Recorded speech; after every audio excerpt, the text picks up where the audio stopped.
Sex semen जो है कैसे एक डेयरी सेक्टर में बदलाव का काम कर रहा है और आगे कर सकता है।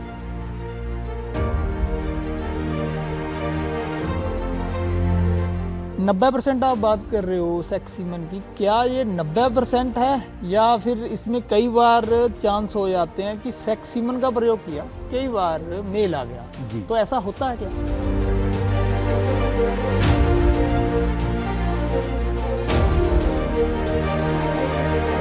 तो अभी जैसे एबीएस नए बुल लेके आई है, तो आप कैसे निर्धारित करते हो कि ये वाला बुल हमने कन्वेंशनल के भी रखना है और हमने इसके सेक्स सीमन भी बनाने हैं?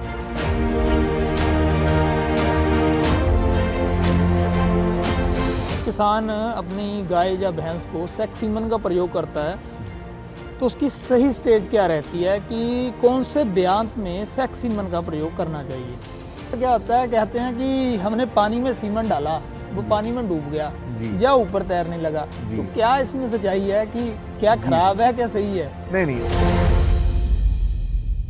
नमस्कार जी, आपका एक बार फिर से स्वागत है अपनी खेती पर। मैं हूं रवि कुमार।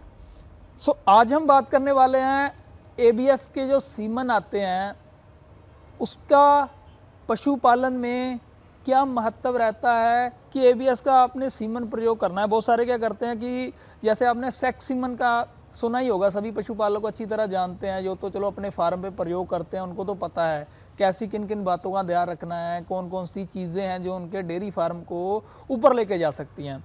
लेकिन फिर भी कुछ गलतियां होती हैं, कुछ ऐसी हम क्या करते हैं कि कुछ चीज़ों का हमें नहीं भी पता होता है, जिसके कारण क्या होता है कि हमें उसका रिजल्ट अच्छा नहीं मिलता है।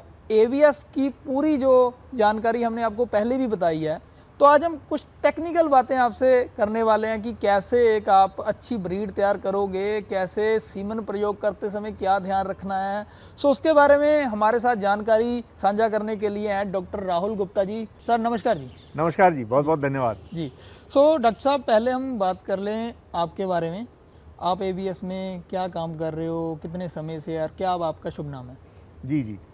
देखिए, मेरा नाम डॉक्टर राहुल गुप्ता है जी। मैं हेड ऑफ ऑपरेशंस हूँ और जितना भी सीमन का उत्पादन होता है, चाहे वो कन्वेंशनल हो, चाहे वो सेक्स्ड हो, इसके साथ साथ जो भी हमारा आईवीएफ प्रोग्राम है, इन विट्रो फर्टिलाइजेशन प्रोग्राम है देश में जी। इसके साथ साथ और जो भी ऐसा जर्म प्लाज्म इंपोर्ट या एक्सपोर्ट का काम है, यानी कि सीमन का इंपोर्ट, एम्ब्रियो का इंपोर्ट, पशुओं का इंपोर्ट, बुल हो या फीमेल्स हो, वो सब भी मेरे अंतर्गत आता है जी। मतलब कहने का भाव है कि जितने भी अभी तक एबीएस में बुल आ रहे हैं या अभी जो नए भी आए हैं वो आपकी देखरेख में आ रहे हैं? जी। सारा कुछ आप ही देख रहे हो? जी। मैं 2012 से एबीएस से जुड़ा हूँ और जो भी पायदान हमने आज देखे हैं, अभी तक कर पाए हैं हम किसान भाइयों के लिए, वो सभी मेरी निगरानी में हुए हैं जी। डॉक्टर साहब, मैं आपसे एक बात जानना चाहूँगा कि जैसे एबीएस बहुत बड़े लेवल पे काम कर रही है पशुपालन के काम को ऊपर लेके जाने के लिए, उन्होंने सेक्स सीमन पे भी बहुत ज़ोर से काम हो रहा है। सेक्स सीमन जो है कैसे एक डेयरी सेक्टर में बदलाव का काम कर रहा है और आगे कर सकता है?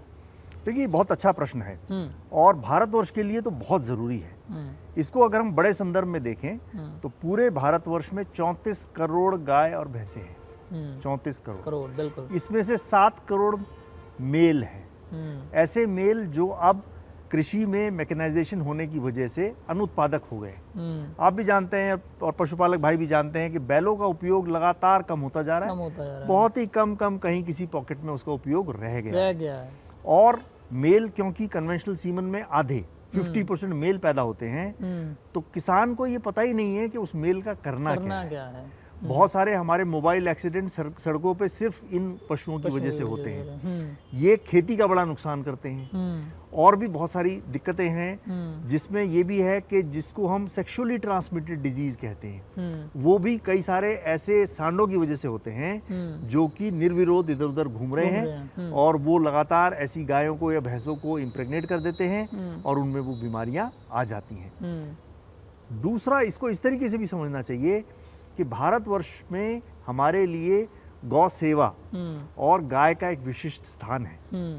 तो यहाँ पर जो भी यूरोपीय देशों में होता है या अमेरिका में होता है, वैसे नियम कानून लागू नहीं होते। तो इन परिस्थितियों में सेक्स सीमन ही एक तरीका है जिसमें पशु को गर्भधान कराया जाए और 90% या उससे अधिक संख्या में केवल फीमेल यानी मादा पशु ही पैदा हो जिसकी किसान को जरूरत है जी। इसका एक दूसरा बहुत बड़ा पक्ष है जो जेनेटिक्स की वजह से है। वो इसलिए भी मैं कहना चाहता हूं क्योंकि हम एक जेनेटिक्स कंपनी है। जेनेटिक्स का अर्थ मैं किसानों के लिए हमेशा ये कहता हूं कि जेनेटिक्स का मतलब ऐसा सीमन है जिससे कि होने वाली संतान अपनी माँ से अच्छा दूध दे, अधिक दूध दे। अगर ऐसा नहीं है तो ये केवल एक इम्प्रेग्नेट करने का, प्रेग्नेंट करने का साधन होगा। वो तो कोई भी बोल कर सकता है। जेनेटिक्स का मतलब नहीं है यहाँ। लेकिन आप कल्पना करिए ऐसी स्थिति की कि मान लीजिए किसान ने हिंदुस्तान के सबसे टॉप बुल का सीमन इस्तेमाल किया, HF का या जर्सी का, और अपनी गाय में उसको लगाया। गाय प्रेग्नेंट हुई, 9 महीने 9 दिन के बाद बच्चा पैदा हुआ, लेकिन वो मेल हुआ, तो वो सारी जेनेटिक्स व्यर्थ हो गई। उसका कोई अर्थ पशुपालक के लिए नहीं है। वहीं पर अगर सेक्स सीमन होता तो फिर फीमेल होने के चांसेस 90% या उससे अधिक होते और फीमेल को वो पालता और ज्यादा उससे संतान पैदा होती है, तो बहुत लाभ होता। तो डॉक्टर साहब जैसे आपने तो चलो इस पे काम किया है पूरा, है ना, 90% आप बात कर रहे हो सेक्स सीमन की, क्या ये 90% है या फिर इसमें कई बार चांस हो जाते हैं कि सेक्स सीमन का प्रयोग किया, कई बार मेल आ गया जी, तो ऐसा होता है क्या? जी देखिए, अभी जो मानक पद्धति है और पूरे हिंदुस्तान में ही नहीं पूरी दुनिया में जो है वो 90% फीमेल काफ की है, लेकिन इसको स्टैटिस्टिक्स की नजर से भी देखना चाहिए।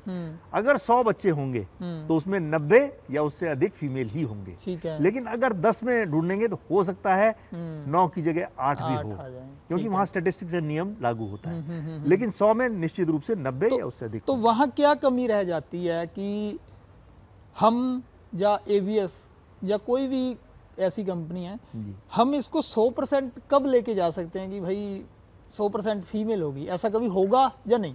देखिए, पहला तो ये क्या ऐसा हो सकता है, बिल्कुल हो सकता है, ओके। और इस पे प्रयास जारी है और निश्चित रूप से साल दर साल ये 90 से 91, 92, 93, 94, 95 तक पहुंचता जा रहा है। हम खुद 96% तक हमने बिल्कुल आराम से पैदा किया है, ठीक है। लेकिन इसका एक दूसरा पक्ष भी है, हम शुक्राणुओं पे काम कर रहे हैं जो अदरवाइज बहुत ही सेंसिटिव हैं। तो एक उद्देश्य ये भी है कि पूरी प्रक्रिया के बाद शुक्राणु जीवित रहे। दिक्कत यह है कि 100% प्रोडक्ट बनाने के लिए पहले 90% का प्रोडक्ट बनेगा, उसको वापस सेक्सिक मशीन में डाला जाएगा और फिर 100% का प्रोडक्ट बनेगा। लेकिन इस पूरी प्रक्रिया में शुक्राणुओं की क्षति होती है, उनकी मृत्यु होती जाती है। तो अभी तकनीक पे काम चल रहा है। निश्चित रूप से जैसा आपने कहा और जैसा सभी किसान भाइयों का भी इच्छा होगी, धीरे धीरे ये 100% पे भी एक दिन जरूर जाएगा जी। सो उसमें मेरा पूछने का इसलिए था कि कई बार हमने, आजकल सोशल मीडिया का ज़माना है, कई बार इंफॉर्मेशन की कमी के कारण लोग ये भी कह देते हैं कि सेक्स सीमन का प्रयोग करने से पशुओं की जो ब्लड लाइन है, या बात करते हैं कि सेक्स सीमन का प्रयोग करेंगे तो बीमारियां पैदा हो सकती हैं, हमारे शरीर में भी बीमारियां जाएंगी, क्योंकि हमने टेक्नोलॉजी से उसके शुक्राणु ख़त्म कर दिए हैं, हमें भी खतरा है, उसका दूध पीने से हमें कुछ हो सकता है, बछड़ी पैदा हो गई। तो आपने भी कई बार सुना होगा ऐसी चीज़ें। तो वही इसलिए मैं पूछ रहा था कि यार ये टेक्नोलॉजी से 100% हो सकता है, तो इसका जो हम प्रयोग कर रहे हैं, चाहे कैटल में करें चाहे हम बफलो में करें, उसका मानव को कोई नुकसान है? नहीं, ये बिल्कुल निराधार है। सेक्सिंग एक प्लेटफॉर्म है, एक तरह की प्रक्रिया है जिससे सीमन को गुजारा जा रहा है। किसी भी सीमन में आधे X और आधे Y वाले शुक्राणु होते हैं, ठीक है। तो किसी ना किसी विद्या से, किसी ना किसी टेक्नोलॉजी से Y को या तो हटा दिया जा रहा है, या उनको इनएक्टिवेट कर दिया जा रहा है, या उनको रिमूव कर दिया जा रहा है। अब जो बचा वो विशुद्ध X है, मतलब 90% या उससे ज्यादा X है, और उससे किसी भी ऐसे किसी बीमारी का या किसी भी और तरीके का नुकसान होने का कोई संभावना नहीं है। ये भी मैं आपको बताना चाहता हूँ कि इस समय आप ये मान के चल लीजिए कि पूरे दुनिया में करीब 1.25 करोड़ सेक्स सीमन उत्पादन हो रहा है एक साल में, और ये संख्या अभी तो करीब मतलब जब से तकनीक पैदा हुई है 30 करोड़ के करीब है।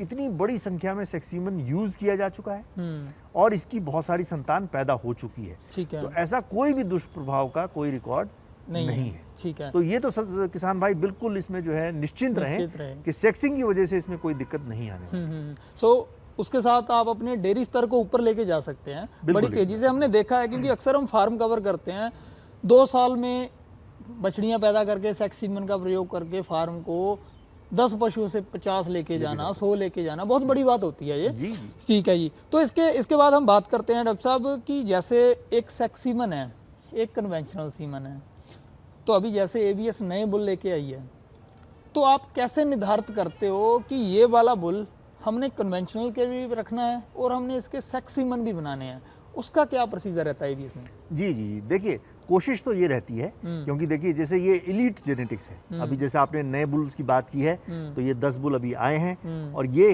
हिंदुस्तान में ही नहीं पूरे एशिया पैसिफिक में सबसे बेहतरीन बुल है। इस जेनेटिक्स के बुल और कहीं अवेलेबल नहीं है। तो कोशिश तो ये है कि दोनों तरह का सीमन बने, सेक्स भी बने और कन्वेंशनल भी बने। ठीक है। लेकिन डेफिनेटली बिजनेस की डिमांड होती है, तो होता क्या है कि एक ग्रुप में आप देखेंगे कि किसी की डिमांड बहुत बढ़ गई है, किसी की थोड़ा कम हो गई है। और ये ऐसा भी होता है कि अलग अलग जगह किसानों को इसकी बछिया का जो रिजल्ट है वो बहुत बेहतरीन मिलता है, कई बार थोड़ा कम भी रह जाता है। कई बार ऐसा भी देखा है हमने कि मैनेजमेंट इश्यूज की वजह से, मान लीजिए एक गाय को थनैलाई हो गया, एक थन उसका खराब हो गया, तो निश्चित रूप से जिसके चारों थन ठीक हैं उसकी तुलना में दूध कम ही रहेगा। या फिर जैसा हमने पोषण की, न्यूट्रिशन की स्थितियों में देखा है, जो राज्य और जो पशुपालक अपने पशु पूर्णतया साइलेज पे पाल रहे हैं, बजाय उसके कि जो किसान उसको अलग अलग फॉडर पे पालते हैं, साइलेज जो खिलाया जाता है उसमें सबसे बेहतरीन दूध मिलता है। ठीक है। सबसे बेहतरीन दूध मिलता है। तो ऐसी जब चीजें हैं उसमें जेनेटिक्स तो बराबर की है, लेकिन न्यूट्रिशन और मैनेजमेंट इन दोनों का योगदान होता है और उसके अनुरूप भी रिजल्ट में फर्क दिखता है। लेकिन हमारी कोशिश है कि सब बुल्स का कन्वेंशनल भी बनाया जाए, सेक्स भी बनाया जाए। तो इनका प्राइस फिर अलग अलग रहता है क्या दोनों का? जैसे सेक्स सीमन क्योंकि ज़्यादातर देखा गया है कि हर किसान के लिए अफोर्डेबल नहीं है, तो इसलिए वो कन्वेंशनल पे मूव करना चाहता है। कन्वेंशनल क्योंकि उसको चाहे पैसे की कमी बोल लें, उसको ये प्रयोग करना ही पड़ेगा। तो इनमें प्राइस का डिफरेंस जो है वो किस आधार पे होता है फिर? देखिए, प्राइस का पहला आधार तो जेनेटिक्स ही है। जेनेटिक्स यानी कि वो कैपेबिलिटी जो कि उस सीवन के माध्यम से संतान में जाएगी। ये कैपेबिलिटी दूध में है, ये कैपेबिलिटी फैट में है। जैसे उदाहरण के लिए मैं बताना चाहता हूँ, इस बार के जो ये 10 बुल सिलेक्ट किए गए हैं, इसमें किसी का भी दूध में 4% से कम फैट नहीं है। ठीक है। किसान हमेशा शिकायत करते हैं साहब दूध तो बढ़ गया लेकिन फैट घट गया या एसएनएफ घट गया, तो वो दिक्कत बिल्कुल नहीं है। तो इसमें फैट 4 से ज्यादा ही है, 4.3% तक है। तो एक तो ये है। दूसरा ये भी है कि जिन जिन अलग अलग वातावरण में हम देख रहे हैं कि किसान इनको लगाने की कोशिश करता है, जैसे देखिए जो स्टैंडर्ड प्रोसेस है वो तो ये बोलता है कि साहब हीफर के लिए सेक्स सीमन सबसे बेहतरीन है। उसके बाद जो एनिमल 1, 2, 3 लैक्टेशन है उनके लिए भी बेहतरीन है। लेकिन जो पशु, जो गाय नॉर्मल सीमन से कंसीव नहीं हो रही, ये उम्मीद करना कि वो सेक्स सीमन से कंसीव हो जाएगी, बिल्कुल गलत है। ठीक है, ये बिल्कुल गलत है, ऐसा संभव नहीं होगा। तो लिहाजा किसान ही सबसे अच्छा ये निर्णायक है कि उसको अपने पशु में कौन सा सीमन लगाना चाहिए। दूसरा, इस क्षेत्र की बात करें या पूरे हिंदुस्तान की हम बात करें, तो जो 6 महीने का समय है जो अभी चल रहा है, अक्टूबर से लेके मार्च तक, ये सबसे अच्छा कंसेप्शन रेट लाने के लिए बेहतरीन समय है। इसके बाद गर्मी बढ़ जाएगी, इसके बाद मॉनसून आ जाएगा जिसमें गर्मी के साथ साथ ह्यूमिडिटी भी बहुत बढ़ जाएगी। पशु स्ट्रेस में चला जाता है, बहुत स्ट्रेस में जी, पैंटिंग करता रहता है, हांफता रहता है। उसको पहले अपने शरीर की सुध लेनी है, तब वो फिर बाकी कंसेप्शन के बारे में सोचेगा। दूसरा, हरे चारे की कमी होती जाएगी। ये आपस में एक ऐसा कॉम्बिनेशन है जो कि पशुओं में कंसेप्शन को घटाता है।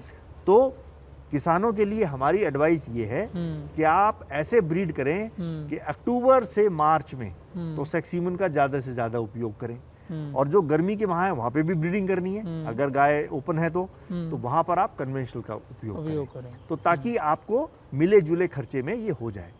लेकिन खर्चे में की जो बात आपने कही कि इसका प्राइस कैसे डिराइव होता है, उसमें एक तो जेनेटिक्स है। जेनेटिक्स देखिए, ये बुल सारे यूएस से लाए गए हैं। यूएस में बुल की अपनी एक कीमत आप समझ लीजिए, जेनेटिक्स की अपनी एक कीमत समझ लीजिए। उसके बाद यहाँ से एक चार्टर्ड प्लेन में इन पशुओं को हिंदुस्तान में लाना, उनका इंश्योरेंस, उनका फ्रेट, उनकी कस्टम ड्यूटी, ये सब मिला के खर्चा बहुत ज़्यादा हो जाता है। तो उसी के हिसाब से इनका जो प्राइस है वो निर्धारित है। फिर भी मैं आपको ये बताना चाहता हूँ कि एबीएस वो कंपनी है जिसने हिंदुस्तान में सेक्स सीमन की कीमत में क्रांतिकारी कमी लाने का काम भी किया है। इससे पहले एक ही कंपनी की मोनोपोली थी हिंदुस्तान में भी, पूरी दुनिया में भी, और उसी के द्वारा प्राइस निर्धारित किया जाता था, तो किसान को उसी प्राइस पे खरीदना पड़ता था। आज की तारीख में बहुत अफोर्डेबल है। मान के चल लीजिए एक टेंटेटिव वैल्यू हम ले लेते हैं 1,500 रुपए की, 1,500 रुपए का एक स्ट्रॉ। तो जो मैंने पहले कहा वही अगर आप कल्पना करके देखें कि एक नॉर्मल सीमन लगाया, गाय ने उस बच्चे को 9 दिन तक पेट में रखा और उसके बाद मेल हो गया, जो किसी किसान के किसी काम का नहीं है। आप लगाइए कि 9-10 महीने में कितना खर्चा हुआ होगा उस गाय को पालने के लिए, अंतोगत्वा रिजल्ट नहीं आया। बजाय इसके कि सेक्स सीमन, मैं मान के चलता हूँ कि ऑन एन एवरेज 500 रुपए डेली का गाय पे खर्चा आता है। तो आप समझिए 3 दिन के खर्चे में एक सेक्स सीमन की कीमत जस्टिफाइड है। नंबर 1। नंबर 2, हमारे पास इस समय करीब 125 बुल हैं। ठीक है। हम अगर चाहें तो सभी 125 बुल का सीमन सेक्स सीमन बना सकते हैं, लेकिन हम केवल टॉप 20% का ही सेक्स सीमन बनाते हैं। तो वो भी आप चूज करते हो क्यों बनाना है ना? जी जी जी, क्योंकि हम चाहते हैं कि पैकेज मिले किसान को। पैकेज, जैसे मोदी जी कहते हैं डबल इंजन की सरकार, ऐसे हम कहते हैं पैकेज मिलना चाहिए। न केवल टेक्नोलॉजी सेक्स सीमन की, उसके साथ साथ जो बेस है, अच्छी जेनेटिक्स, वो निश्चित रूप से मिलनी चाहिए। और ये हमने हर एक नस्ल में किया है। ठीक है। ऐसा नहीं कि एचएफ जर्सी में ही किया, हमने मुर्रा में भी यही किया, हमने साहिवाल में भी यही किया, हमने गिर में भी यही किया कि जो बुल हमारे पास थे उसमें टॉप के जो बुल थे 20% के, केवल उन्हीं को हमने सेक्स किया और वही किसानों को मिल रहे हैं। ठीक है। तो इसमें जैसे कोई किसान अपनी गाय या भैंस को सेक्स सीमन का प्रयोग करता है, तो उसकी सही स्टेज क्या रहती है कि कौन से ब्यांत में सेक्स सीमन का प्रयोग करना चाहिए?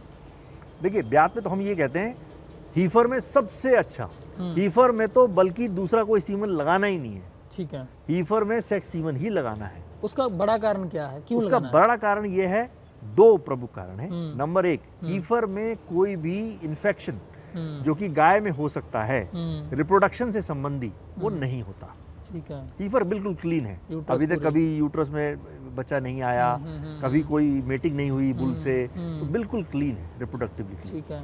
दूसरा जो एक मेन दिक्कत है वो ये, एचएफ जैसी ब्रीड की अगर हम बात करें, एचएफ ब्रीड में जितना दूध उत्पादन में शरीर के पोषक तत्व निकलते हैं बाहर, उतने पोषक तत्व वापस शरीर में जाने चाहिए, लेकिन ऐसा नहीं हो पाता और इसकी वजह से एनिमल नेगेटिव एनर्जी बैलेंस में चला जाता है। रिप्रोडक्शन में हम हमेशा किसान भाइयों को भी बताते हैं, पशु के लिए रिप्रोडक्शन विलासिता की चीज है, लग्जरी है। जब तक उसके बेसिक संसाधन, रोटी कपड़ा मकान जैसे हम आदमी में कहते हैं, ऐसे ही उसके भोजन की व्यवस्था, रहने की व्यवस्था, पानी की व्यवस्था, सब कुछ ठीक नहीं होगी, तब तक वो प्रजनन के बारे में नहीं सोचेगा। इसीलिए हीफर में बिल्कुल लगाइए। पहली ब्यात, दूसरी ब्यात, तीसरी ब्यात की ऐसी गायों में जिसमें कोई इनफर्टिलिटी ना हुई हो, जेर ना रुकी हो, बच्चा ना फंसा हो, कभी मेट्राइटिस ना हुई हो, ऐसे सभी पशु इसके लिए आदर्श हैं।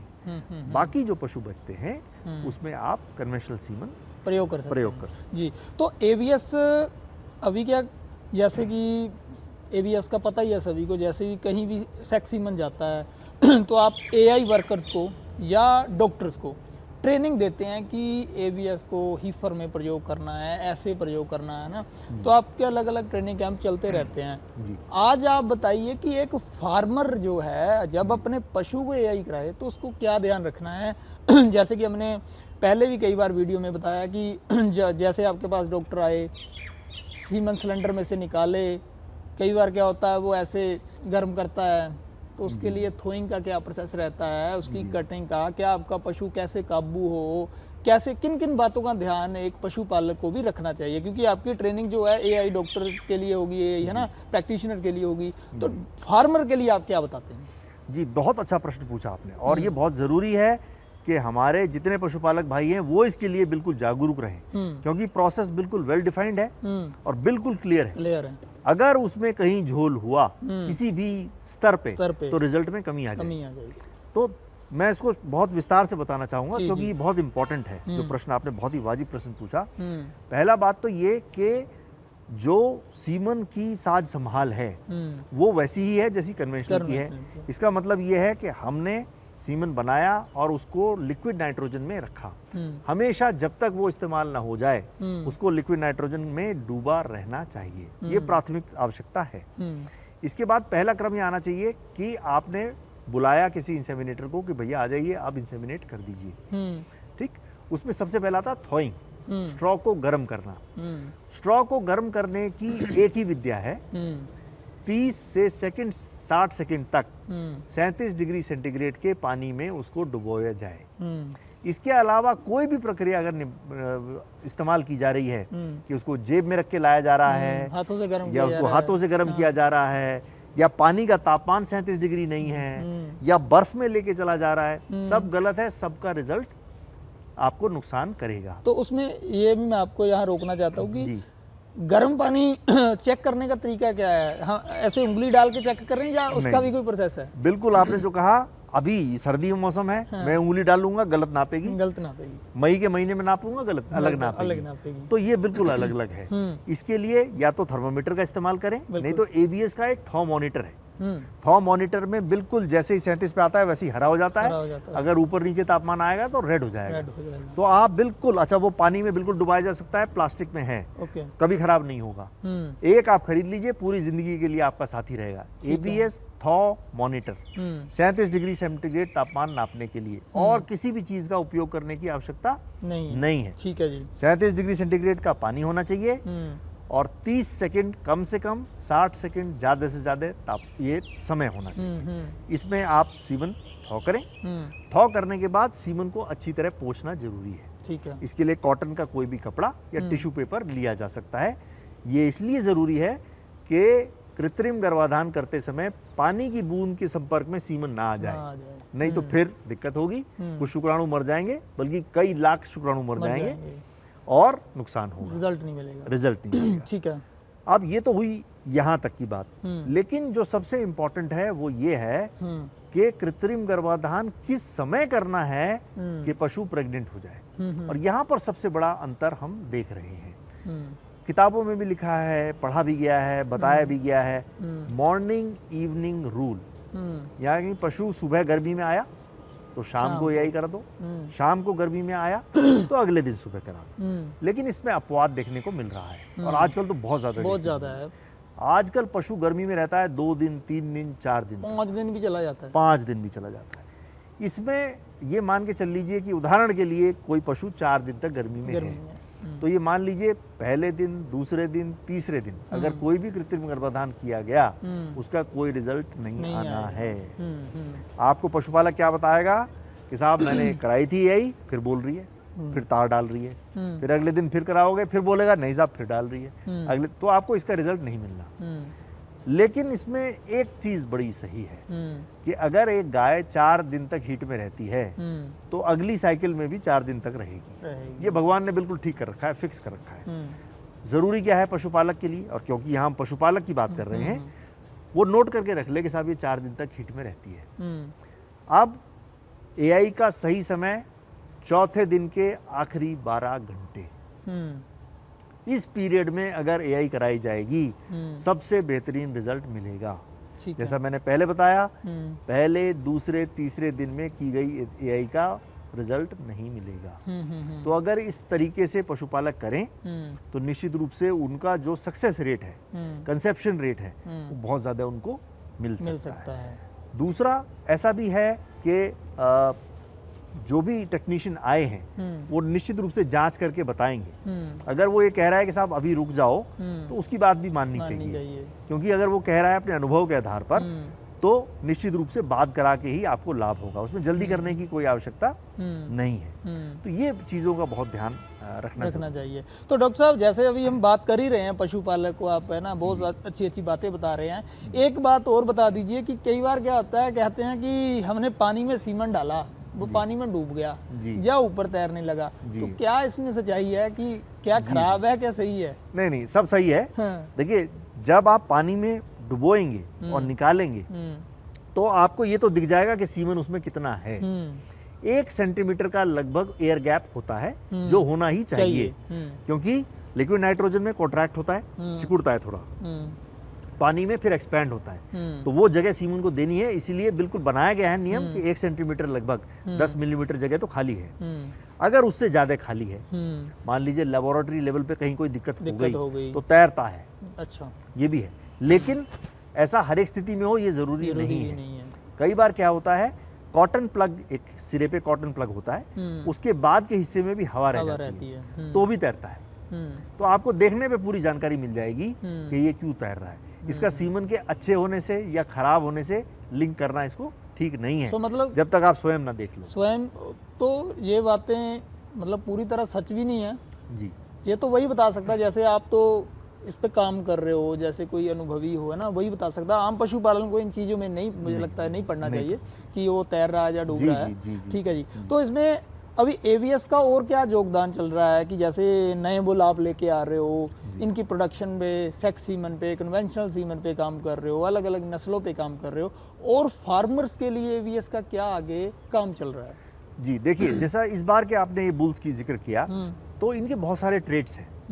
एक तो हमने ये देखा कि हिंदुस्तान के लिए क्या ज़रूरी है। भाई बुल्स में तो बहुत सारे ट्रेड हैं, जिसमें अब यूएसए से आए हैं तो उसमें अपने ही पसंद के उनके ट्रेड्स हैं। जैसा मैं आपको एक उदाहरण दूंगा, यूएसए में बुल प्रोटीन पे सेलेक्ट होते हैं क्योंकि वो चीज़ बनाना चाहते हैं। ठीक है। हमारे यहाँ अभी वो स्थिति नहीं आई है, अभी हम फैट पे ही ज़्यादा काम करते हैं।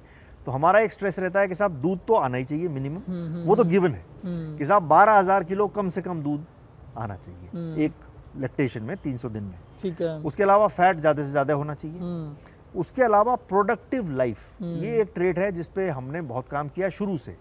इसका मतलब ये है कि क्या ऐसा हो सकता है कि 300 दिन से ज़्यादा दूध दे, तो अभी जो बुल हैं ये 3 से 4 महीने तक प्रोडक्टिव लाइफ इनमें ज़्यादा है। तो ये मान के चल लीजिए करीब 100 दिन की कैपेबिलिटी है इनमें दूध ज़्यादा देने की। तो इससे किसान को पैसे में बहुत फायदा होने वाला है, number 1। Number 2, somatic cell score एक ट्रेट है जो कि ये डिसाइड करता है कि मेस्टाइटिस की संभावना कितनी कम है। तो 3 जो है इसका इंटरनेशनल स्कोर है 3। इससे कम वैल्यू के बुल ही हमने सेलेक्ट किए हैं। इस बार स्पेसिफिकली एक ट्रेट नया जुड़ा है जिसको हम कहते हैं मिल्किंग स्पीड। ये आज तक नहीं था। जैसा अब ये ज़्यादा दूध देने वाले पशु हैं, पिछले वर्ष भी जो रिकॉर्ड बनाया है 82 किलो 82.3 लीटर का रिकॉर्ड बनाया, तो इतने पशु दूध देने वाले हिंदुस्तान में भी हैं। पंजाब की गाय है वो। पंजाब की गाय है, बिल्कुल। अब इसमें देखिए अगर ऐसे पशु हैं तो मिल्किंग स्पीड बहुत इंपॉर्टेंट होती है। आम तौर पर आप ये मान के चल लीजिए जो मिल्किंग मशीन हम इस्तेमाल करते हैं 4 साइफन उसमें है, लगभग 1 मिनट में 1 लीटर दूध एक्सट्रैक्ट करती है। इसका मतलब चारों मिला के 4 लीटर 1 मिनट में। तो इस हिसाब से 20 लीटर दूध लगभग 5 मिनट में निकलना चाहिए। ये स्टैंडर्ड है। तो इंटरनेशनली 5 to 7 मिनट्स दिया गया है कि लगभग दूध निकलना चाहिए। तो अभी हाई मिल्किंग के बुल्स काफ़ी सारे ये लाए गए हैं, इसमें ये ऐड हुआ है इस बार ट्रेट। तो इसमें क्या है, जितनी जल्दी मिल्किंग होगी टीट साइफन उतने कम देर खुला रहेगा और उतना मेस्टाइटिस की संभावना और कम हो जाएगी। ये कहाँ से आया, ये देखते हुए कि हमारे यहाँ मेस्टाइटिस बहुत बड़ी समस्या है, बहुत ज़्यादा पैसा पशुपालक का मेस्टाइटिस पे खर्च होता है।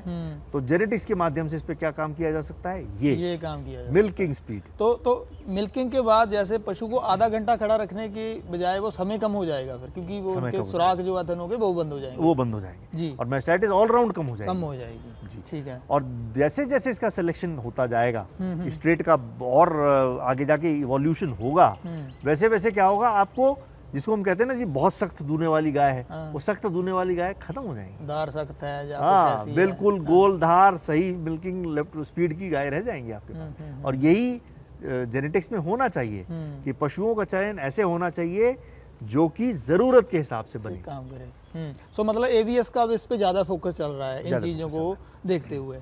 तो एक चीज डॉक्टर साहब इसमें थी कि आप अभी बात कर रहे थे कि 300 दिन में 14,000 या 12,000 वो दूध होना चाहिए। अब क्या है, जैसे हम आपकी वेबसाइट पे जाते हैं तो वहाँ पॉन्ड्स में या एलबीज में लिखा होता है कि ये इतना है। एक आम फार्मर उसको कैसे समझे कि ये कितना दूध दे सकता है, उसको कैसे कन्वर्ट करे 300 दिन में? जी, वो भी मैं आपको बताऊंगा। पहले तो मैं ये बता दूं कि ये जो भी लिखा है, मान के चलो उदाहरण के लिए हम कहते हैं वहाँ 800 एलबीएस लिखा है, तो एलबीएस इज पाउंड, मोटा मोटा मान के चलो 400 किलो लगभग, मोटा मोटा, ठीक है जी। तो पहले तो यह है कि ये डेटा का क्या मतलब है। इस डेटा का मतलब ये है कि हॉल्स्टीन एसोसिएशन के डेटाबेस में आज की तारीख में करीब 1 करोड़ गाय हैं, 1 करोड़ से ज़्यादा गाय हैं। उनका एवरेज जो है उससे ऊपर दूध देने वाला ये बुल का सीमन रहेगा। तो एवरेज कितना है? एवरेज लगभग मान के चल लीजिए आप 12,300 किलो आज का लगभग एवरेज तो वो 12,300 तो रहेगा ही, उससे ऊपर आएगा। उससे ऊपर जहाँ 800 लिखा है, हाँ। तो उसका मतलब क्या 400 किलो 400 किलो 400 किलो ठीक है, ये बेयर मिनिमम है और इससे ऊपर भी जाएगा। इसीलिए हम कहते हैं कि जो ट्रेड्स हैं ये पॉजिटिव होने जरूरी हैं, मिल्क के लिए भी, प्रोटीन के लिए भी, फैट के लिए भी। ठीक है। इसके साथ आप समझिए डिफरेंशिएशन में और क्या चीज़ आ गई। अभी कुछ ऐसी संस्थाएं हैं, कुछ ऐसे बिजनेस हैं जो ये कहते हैं कि साहब नहीं, हमको तो ज़्यादा एसएनएफ का दूध चाहिए। बिल्कुल। जैसे चीज़ इंडस्ट्री, आइसक्रीम, चॉकलेट इंडस्ट्री, इनको हाई एसएनएफ का दूध चाहिए। तो अभी टेलर मेड सोल्यूशन है जहाँ ऐसे भी बुल हैं जिससे एसएनएफ बहुत ज़्यादा दूध में आएगा। तो हाई कंपोनेंट का भी दूध अच्छी जेनेटिक्स का प्रयोग करके किसान ले सकते हैं, वो भी डिफरेंशिएशन। तो ये सारा कुछ आप निर्धारित कर लेते हो आसानी से कि ये अगर इस चीज़ की डिमांड हो रही है तो ऐसा बुल लाना है, जी, अगर जी, इस चीज़ की डिमांड है तो ऐसा बुल लाना है। बिल्कुल बिल्कुल ठीक है, वो सारा आपकी टेक्नोलॉजी, ये टेक्नोलॉजी है जी। और मैं कहता हूँ कि किसानों का फीडबैक है हमारे लिए, हमारी सबसे बड़ी जो कुंजी है वो किसानों का डेटाबेस है। जब किसान वापस आके बोलते हैं साहब ये बुल ने ऐसा परफॉर्मेंस किया, ये बुल ने ऐसा परफॉर्मेंस किया, इसमें ये कम हुई चीज़, इसमें ये ज़्यादा हुई चीज़, वो हमारे लिए एक फीडबैक है। और अब देखिए, पहला सीमन इंपोर्ट एबीएस ने 2016 में किया था। ठीक है। पिछले साल की जो चैंपियन गाय है 82 किलो की, वो उस बैच में एक बुल आया था स्ट्राइकर, उसकी डॉटर थी वो। ठीक है। तो वो ये समझिए कि वो अब परफॉर्म कर रही है, क्योंकि उसका टाइम आना, इतना समय लग जाता है अभी, और धीरे धीरे ये समय कम होता जाएगा।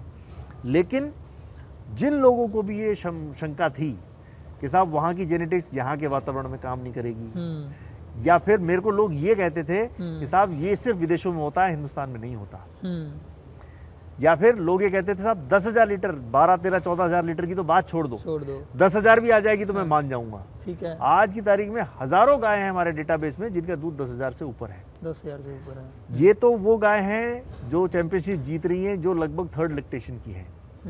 जो F1 जनरेशन की गाय हैं, वो आप पंजाब में देखा होगा और आपने तो देखा भी होगा, 40 से 50 लीटर तो एवरेज निकाल रही है। और आप ये सोचिए कि उसके बाद तो ये एक ट्रांस आ गया, फिर 2021 में एक बार बुल लाए गए और अब ये 2026 में लाए गए। निरंतर जेनेटिक्स में वृद्धि हो रही है। और अब इसमें तो जो बुल लाए गए हैं ये 3,000 से भी ऊपर GTPI के बुल हैं। तो ये मान लीजिए कि उन्हीं ट्रेड्स को देखते हुए, समझते हुए और आगे जाने की प्रयास कर रहे हैं। यहाँ पर मैं ये भी एक बात स्ट्रेस करना चाहता हूँ कि हम एक सस्टेनेबल पशु की तरफ बात कर रहे हैं। हम एक 1 लैक्टेशन वंडर एनिमल की बात नहीं कर रहे कि एक लैक्टेशन में पशु आया, उसने बहुत ज़्यादा दूध दिया और फिर वो कहीं ख़त्म हो गया। हमारे यहाँ कलिंग यानी कि जो रिमूवल है वो एनिमल का पॉसिबल नहीं है। किसान भाई उसको तभी भी खूंटे पे खड़ा करके खिलाता है जब वो दूध नहीं देता है। ऐसे पशुओं में हम क्या चाहते हैं कि ज़्यादा से ज़्यादा ब्यात वो पशु के द्वार पे गुजारे। सस्टेनेबल एनिमल होने के लिए ज़रूरी क्या है, बहुत ज़्यादा वजन ना हो, पैर बहुत स्ट्रांग हो, खुर उससे भी ज़्यादा स्ट्रांग हो, फीड एफिशिएंसी बहुत अच्छी हो, प्रोटीन फैट का सही अनुपात हो और दूध ऑप्टिमम हो। इसको हम कहते हैं सस्टेनेबल एनिमल। तो तैयारी एक ऐसा सस्टेनेबल एनिमल तैयार करने की है और इस दिशा में बहुत प्रयास हुआ ही है। किसान भाइयों ने बहुत लाभ उठाया ही है जो यहाँ के वातावरण में काम कर सके और साथ ही साथ ऑप्टिमम बेनिफिट भी किसान को दे सके। ठीक है। सो इसमें जैसे डॉक्टर साहब क्या होता है कि अभी हम HF की बात कर रहे हैं। सो HF में जैसे आप मास्टाइटिस को कम करने के लिए आपने नए बुल ले आए, तो उसमें एक बड़ा चैलेंज रहता है रिपीट ब्रीडिंग का। तो बहुत सारे पशुपालक क्या कहते हैं कि भाई HF रखोगे, रिपीट ब्रीडिंग की दिक्कत रहेगी, चाहे वो उनकी डाइट प्लान में कमी हो, चाहे वो चीज़ें अलग बात है, वो पशुपालक अलग नज़रिए से देखता है कि चलो है। तो उसके लिए क्या कर रहे हो आप? जैसे रिपीट ब्रीडिंग पर सुधार करना होगा, तो उसके लिए आने वाले समय में या अब क्या काम चल रहा है एबीएस की तरफ से, या फिर फार्मर को अवेयर करने के लिए आप क्या कर रहे हो? जी, ये भी बहुत अच्छा प्रश्न है। देखिए, इसमें ये बात समझना चाहिए कि जिस ब्रीड की हम बात कर रहे हैं HF की, दुनिया की सबसे कामयाब नस्ल है, हिंदुस्तान की नहीं, दुनिया की। और इसने अलग अलग ज्योग्राफी में, अलग अलग वातावरण में, अलग अलग न्यूट्रिशन स्टेटस में अपने आप को परफॉर्म करके Perform दिखाया है। तो हम इसमें सबसे ज़्यादा जो काम कर रहे हैं वो जागरूकता के प्रति कर रहे हैं। हम लोगों को ये जागरूक कर रहे हैं कि जेनेटिक्स आपको उस लेवल पे पहुंचाने का माध्यम है जहां आप उस लेवल पे पहुंच गए, लेकिन दूध तो निकलेगा अच्छे भोजन से और अच्छे मैनेजमेंट से ही। पोटेंशियल हो सकता है हमने 40 किलो का तैयार कर दिया, लेकिन अगर भोजन, पानी और मैनेजमेंट सही नहीं हुआ, हो सकता है वो 20 लीटर दे। जब आप 40 लीटर के बराबर उसको भोजन दे दोगे, जब आप 40 लीटर के बराबर मैनेजमेंट कर दोगे, तो वापस 40 लीटर पे आ जाएगी जी। और ऐसा हुआ है। एक ही बुल के सीमन से पैदा हुई जो बच्चियां हैं वो अलग अलग वातावरण में अलग अलग दूध देती हैं। इसीलिए मैं ये कह रहा हूँ, तो इस पे जो है ज़्यादा से ज़्यादा जागरूकता हम बढ़ाने की कोशिश कर रहे हैं। हमारे बहुत सारे फील्ड टेक्निकल मैनेजर हैं, पंजाब में भी हैं, जो अलग अलग पशुओं की ये पशुपालकों की मीटिंग करते हैं और उनको सेंसिटाइज करते हैं। आप जैसे हमारे सहयोगी हैं जो हमारी बात को लोगों तक अलग अलग माध्यमों से पहुंचाने का प्रयास कर रहे हैं। और आजकल मैं देख रहा हूँ सोशल मीडिया के द्वारा तो क्रांति आ गई है, जहाँ पशुपालक को बिना कुछ खर्च किए सूचना, जो आधुनिक से आधुनिक सूचना है और जिसको हम कहते हैं SOP, स्टैंडर्ड ऑपरेटिंग प्रोसीजर किसी भी चीज का, उसको जानने का मौका मिल रहा है। इससे होगा क्या कि जहां भी बीच में जो मिडलमैन की तरफ से गलती हो रही थी वो खत्म हो जाएगी। और पशुपालक को भी ये पूछने का पूरा अधिकार है कि मेरा पशु है, आपने क्या लगाया, किस विधि से लगाया, उसका क्या रिजल्ट आएगा। तो ये जब पशुपालक स्वयं जागरूक होगा, हमने पंजाब में बहुत देखा है, पंजाब में पशुपालक वो स्ट्रॉ तक संभाल के रखते हैं जिसका इंसेमिनेशन इंसेमिनेटर ने किया है। उसको बाकायदा टेप से चिपका के उन्होंने कॉपी में रखा है। इससे बढ़िया मेहनत और इससे बढ़िया ध्यान क्या रखा जाएगा, जहां उसको ये तो पता हो कि भाई इसका सीमन लगाया क्या था, तभी ये निर्धारित हो पाएगा कि अच्छा या खराब। दूसरा मैं उसमें ये भी बताता हूँ कि जो अच्छा है वो हमेशा अच्छा रहेगा, और इसका पता इस बात से चलता है कि कितने पशुपालक उसको याद करते हैं। आज मुझे कहने में बहुत गर्व महसूस होता है कि मैं ABS कंपनी को रिप्रेजेंट करता हूँ, लेकिन हमारे पशुपालक भाई हमको हमारे बुल के नाम से जानते हैं। हमको इस नाम से जानते हैं कि साहब ये वो लोग हैं जो स्ट्राइकर लाए थे, ये वो लोग हैं जो हैमर लाए थे, अरमाडा लाए थे, पाइपर लाए थे। तो वो देख के बड़ी खुशी होती है। दूसरा, जिसके द्वार पे उसने परफॉर्म किया वो ता जिंदगी उसको याद रखता है, हमको भी याद रखता है और उसको भी याद रखता है। जी। सो जैसे आपने बोला है कि वो स्ट्रॉ संभाल कर रखता है जी, ये वो लोग संभाल के रख रहे हैं जिन लोगों को इसकी नॉलेज है जी।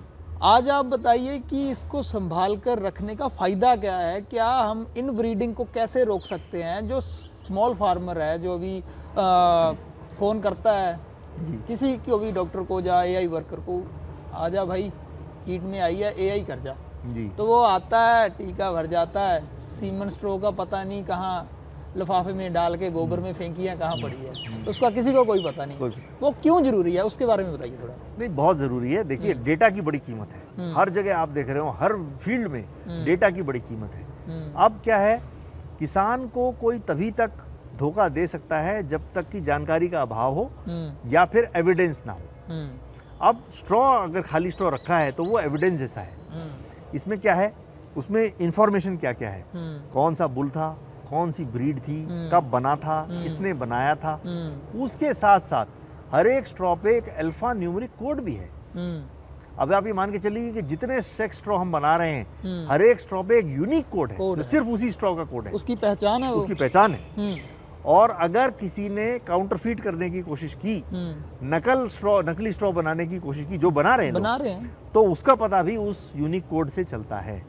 यहाँ तक कि हमारी वेबसाइट पे एक पूरा पोर्टल है जिसपे कि आप दे सकते हैं स्ट्रॉ ऑथेंटिक है या नहीं है। केवल आपको वो यूनिक कोड उसमें डालना है, 6 डिजिट का यूनिक कोड है, वो आप डालिए, उसमें आपको तुरंत बता देगा कि स्ट्रॉ वैध है कि नहीं। तो वहां से पता लग, वहां से पता चल जाएगा। यही विद्या अब हमने कन्वेंशनल स्ट्रॉ में भी शुरू कर दी है, ठीक है, ताकि ये जो काउंटरफीट और नकली सीमन बनाया जा रहा है, इस पे पूरी रोकथाम लगाई जा सके। ठीक है जी। सो एक चीज और, अब जैसे कोई भी पशुपालक है अपने डेयरी के काम को बढ़ाना चाहे जी, चाहे वो सेक्स सीमन के माध्यम से बढ़ाए, चाहे कन्वेंशनल सीमन से माध्यम से बढ़ाए, तो आप तो बहुत लंबे समय से काम कर रहे हो, अलग अलग ब्रीड पे आपने काम किया है, टेक्निकल भी आप पूरी तरह से काम कर ही रहे हैं। तो क्या आप बता सकते हैं कि क्रॉस ब्रीड, कुछ लोग क्या करते हैं कि हमने फार्म करना है 20-25 लीटर वाली, हम प्योर ब्रीड की बजाय क्रॉस ब्रीड रख लेते हैं। एक तो खर्चा कम है और दूध भी अच्छा दे देगा और हमारे एरिया में भी अच्छी रह लेगी, क्योंकि अभी तक पूरी इन्फॉर्मेशन ये है कि एचएफ मैनेजमेंट थोड़ा बाकी से अलग होता है। अगर हम साहिवाल गिर की बात करें तो एचएफ का मैनेजमेंट उनसे थोड़ा सा अलग है, क्योंकि थोड़ा सा अच्छा मैनेजमेंट चाहिए इसके के लिए। तो क्या क्रॉस ब्रीड रखना सही है या फिर कोई जानकारी लेके वो एचएफ जर्सी या अच्छी ब्रीड पे काम करे? देखिए, अगर कोई ऐसे पशुपालक हैं जो नया डेयरी शुरू करना चाहते हैं या वो भी जिनके पास ऑलरेडी डेयरी है, उनके लिए हमारा सभी का ये वो रहता है कि आप प्योर ब्रेड पशु ही पालें। ठीक है। क्रॉस ब्रीड से इतने साल से, देखिए अभी करीब 40 वर्ष होते हैं पूरे देश में जब क्रॉस ब्रीडिंग का कार्यक्रम चल रहा है। इसमें दिक्कत कहाँ हुई? पॉलिसी में दिक्कत नहीं थी, इसमें दिक्कत हुई एग्जीक्यूशन में। क्रॉस ब्रीड में क्या सीमन लगना चाहिए वो निर्धारित है, लेकिन क्या सीमन लगा एक्चुअली वो बहुत फर्क है। वो फर्क है और यहीं पर दिक्कत हो गई। अब हमारे यहाँ क्रॉस ब्रीड के नाम पे ऐसी खिचड़ी बन गई है कि उसका जो डिजायर्ड रिजल्ट, जिस उद्देश्य से पशुपालक ने उसको रखा था, उद्देश्य क्या था? दूध और फैट, ये दोनों ही उसको मिल नहीं पा रहे हैं। पता ही नहीं है किस चीज से क्रॉस है, क्या हो रहा है, और ये बड़ी दिक्कत है। अच्छा, जब आप अभी हम कहते हैं सेक्स सीमन का सबसे बड़ा फायदा है सेल ऑफ एनिमल। ऐसे बहुत सारे पशुपालक हैं जो ये कहते हैं कि साहब दूध प्रोडक्शन, मिल्क प्रोडक्शन सेकेंडरी है, पीछे गया वो। सबसे इंपॉर्टेंट क्या है कि वो जो हीफर आएगी उसको मैं बेचूंगा कई लाख रुपए में और उससे पैसे कमाऊंगा और बहुत ज्यादा पैसे कमाऊंगा। तो ये प्योर ब्रीडिंग में ही संभव है। तो हमारा इसमें उनके लिए एक ही वो है कि आप मान लीजिए 100 एनिमल का डेयरी फार्म खोलना चाहते हैं तो आप 70-30 का रेशियो रखिए। 70 आप एचएफ रखिए, प्योर एचएफ, और 30 जर्सी रखिए। ठीक है। इससे होगा क्या? इससे शुरू में आपको दोनों का मैनेजमेंट का पता चलेगा। जर्सी बहुत कॉम्पैक्ट एनिमल है। एचएफ जिस स्थिति में था आज से करीब 10 साल पहले, जहां हम देखते थे कि 8-9 कुंटल की एक गाय है, बहुत बड़ी, बहुत ऊंची, जिसको संभालना मुश्किल था, उस स्थिति से अब जेनेटिक्स ने उसको बहुत कॉम्पैक्टनेस पे ला दिया है। अब हम बात कर रहे हैं करीब करीब 700 किलो की गाय की, 700 भी ज्यादा हो गया, लगभग 650 किलो की गाय की, जो कॉम्पैक्ट है, मैनेजमेंट में आसान है, पालने में आसान है और दूध पूरा देती है। एनर्जी एफिशिएंसी, ये फीड एफिशिएंसी बहुत अच्छी है। इसी के साथ साथ क्यों हम कह रहे हैं कि आप जर्सी पालो?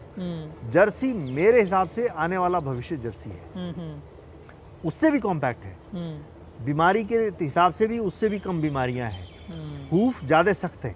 एचएफ में हूफ थोड़ा नर्म है, व्हाइट हूफ से तो नर्म होते हैं, जर्सी में काले हूफ होते हैं तो वो बहुत सख्त होते हैं, और मैनेजमेंट उसका आसान है। तो कहीं ना कहीं अगर उसको शुरुआत में इस वजह से कि उसको जानकारी का अभाव है या उसको अनुभव नहीं है, एचएफ में कुछ कमी आएगी तो उसकी पूर्ति जर्सी कर देगी।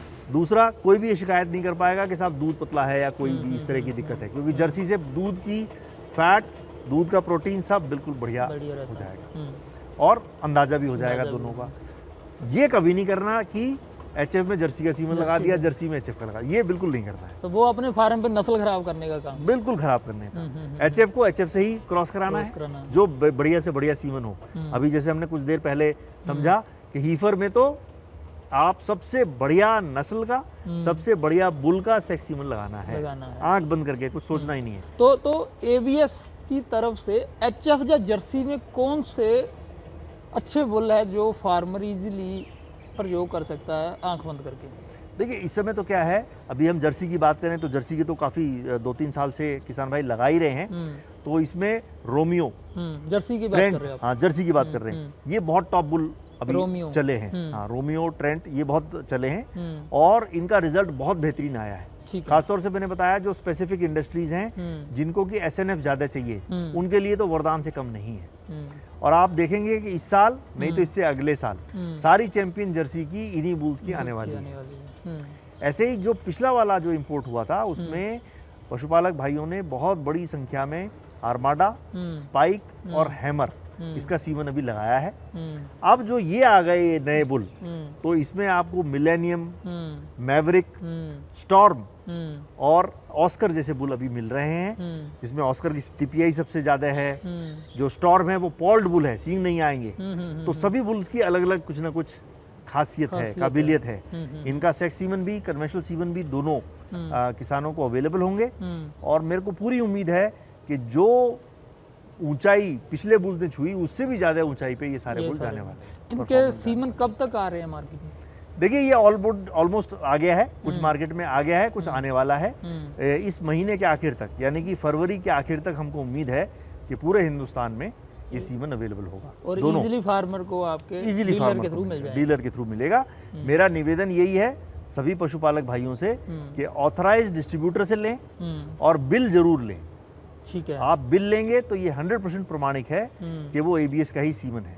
उसमें बिल्कुल सब बिल नंबर होता है, बकायदा प्राइस लिखा जाएगा, कोई भी ज्यादा प्राइस आपसे नहीं ले सकता और आप बिल के साथ ही हमेशा सीमन को लें। ये तो आपने बिल वाली बात तो थोड़ी सी अलग कर दी, क्योंकि फार्मर कहेंगे कि हम तो यार फोन करते थे, टीका भरवाते थे, डॉक्टर भर के चला जाता था, बिल कहाँ से मांगेंगे उससे? नहीं, देखिए ये बहुत जरूरी है। किसान, जैसा मैं कह रहा हूँ, इतना पैसा खर्च करेगा तो उसको ये जानने का भी पूरा अधिकार है और उसको सही चीज लेने का भी पूरा अधिकार है। अभी हमारा एक और प्लेटफॉर्म है एबीएस डायरेक्ट।